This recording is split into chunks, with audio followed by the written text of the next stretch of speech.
Hi, the presentation is Iowa DOT Oversight of LPA projects. This is Nicole Moore, the Deputy Director of the Local Systems Bureau. First of all, we'll talk about the definition of the Administering Bureau. We have the Systems Planning Bureau, who is in charge of various programs such as Revitalize Iowa's Sound Economy, RISE, Iowa's Transportation Alternatives Program, TAP, federal and state rec trail programs, and Iowa's Clean Air Attainment Program, or ICAP. The Local Systems Bureau is in charge of most projects that are on a highway or a bridge, except as noted to the left. The Local Systems Bureau works with federal aid swap funds, and farm-to-market funds, generally. The Local Systems Bureau recently re-centralized. Here's a copy of the Local Systems Organization chart. You can see all of the contacts, including phone numbers and email addresses, are listed, as well as people's position titles. This can also be found on the Local Systems Bureau website. Here is a different map that shows how the regions are organized versus the district boundaries. So you can see the districts highlighted in colors there in the numbers, as well as the dark black lines that run north and south through the state of Iowa. And then it's listed by Western Region Field Engineer, Central Region, and Eastern Region. And we also have the Local Systems Project Development Engineer listed. This map can also be found on Local Systems website under the Contact Us at the left side. So first, we'll talk about Category 1 project. These categories are set up similarly to Materials IM 103. Category 1 is for federal aid, county and city projects that are on roadways. So this would include roadways and bridges. So for project development and plan review, for federal aid, concept statements, NEPA clearances, use of approved design criteria, use of Iowa DOT standard specifications, and preliminary, check, and final plans are required. Projects must have their contract letting at the Iowa DOT. Buy America applies to these projects. Davis-Bacon wage rates will be put on these projects, and there may possibly be DBE requirements. For construction inspection and contract administration on Category 1 projects, some items to take note of include, for the pre-construction meeting, be sure to invite district materials and regional field technicians or engineers. Construction inspection must be performed by the LPA personnel or a consultant of the LPA's choosing.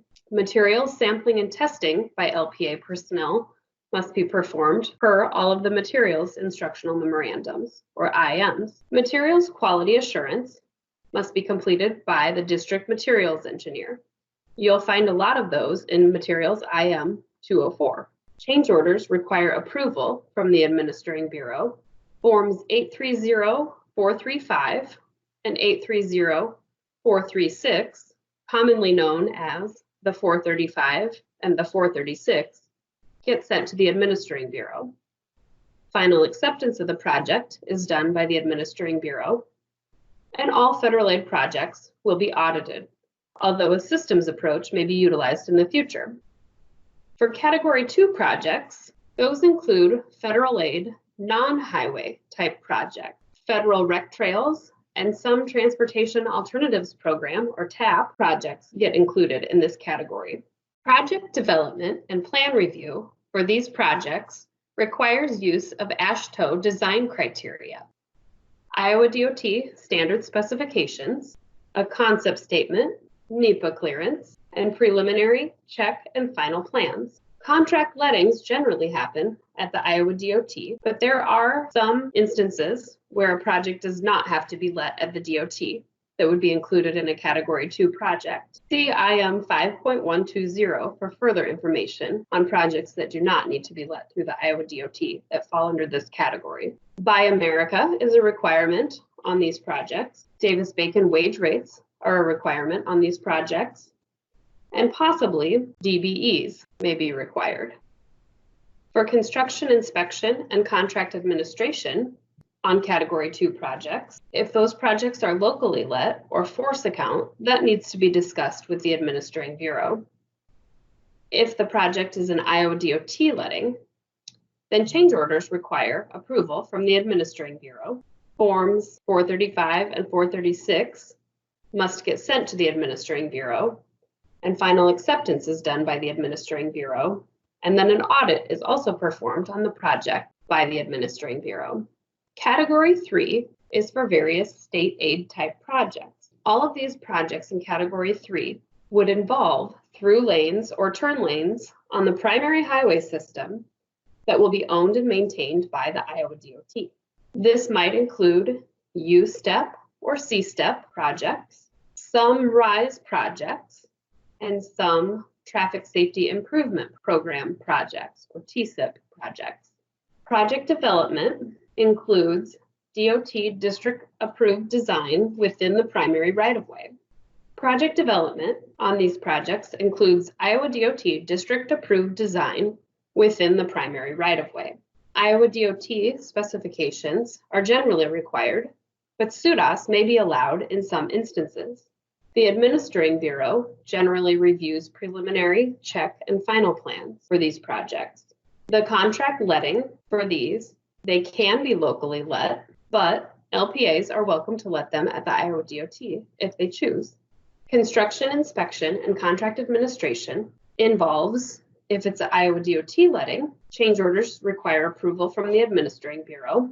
Form 640003 gets sent to the Administering Bureau, and final acceptance happens by the Administering Bureau.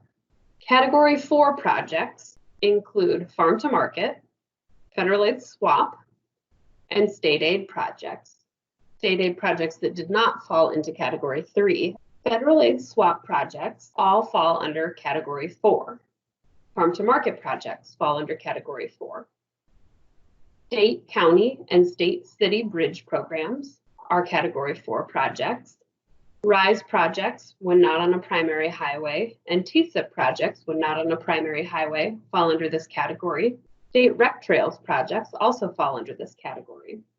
The ADA curb ramp program also falls under this category, as do various state aid programs, especially those with match funds that are swap or farm to market. Project development and plan review for swap and FM projects include use of approved design criteria, use of Iowa DOT standard specifications, and check and final plan submittals. Other types of projects include design criteria and specifications as the LPA wishes, but Iowa DOT specs shall be used if the project is let at the Iowa DOT. Swap and farm to market projects must be let at the Iowa DOT. Other types of projects in this category can be let locally or at the Iowa DOT. For construction inspection and contract administration of Category 4 projects, it's almost the same as Category 1, which were federal aid, highway, and bridge projects. You can see in the yellow highlight and strikeout that is what the differences are. Essentially, for the pre-construction meeting, you do not need to invite the district materials staff, nor is a materials quality assurance by the district materials engineer necessary. You can see how the other main points stay the same. If you have any questions about anything in this presentation, feel free to contact me as shown on the screen. You can contact me by email, nicole.moore@iowadot.us, or by phone at 515-239-1506. Thank you for listening.